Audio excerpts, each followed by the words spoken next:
Man ir stāsts par mācībām, stipendijām un naudiņu.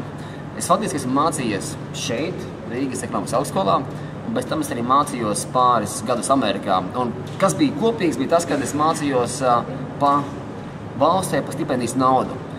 Un īpaši, kas bija Amerikai, bija tāds unikāls moments, kad tā nauda bija stipendijiem, bija pietiekoša, bet viņa bija ļoti minimāla. Un ļoti bieži gadījās tā, ka kaut kur ejot ārā kopā ar draugiem, atpošoties, man reizi pat biežāk kāds drusku ko uzsauc un teica tādu komentāru.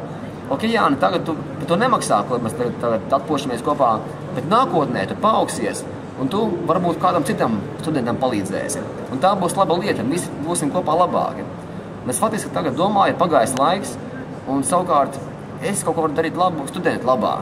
Un ja viņi paaugsies un kaut ko darīs tālāk atkal labu citam studentiem, tad mēs kopā būsim padarījuši savu apkārtējo vidu foršāku un labāku. Un tā kā es teiktu, ja arī tu vari nākt palīgā un kādam studentam dot kādu daļu no stipendijas, tas būtu ļoti labi, jo tā mēs kopumā mūsu sabiedrību padarītu par jaukāku sabiedrību, kurā dzīvot.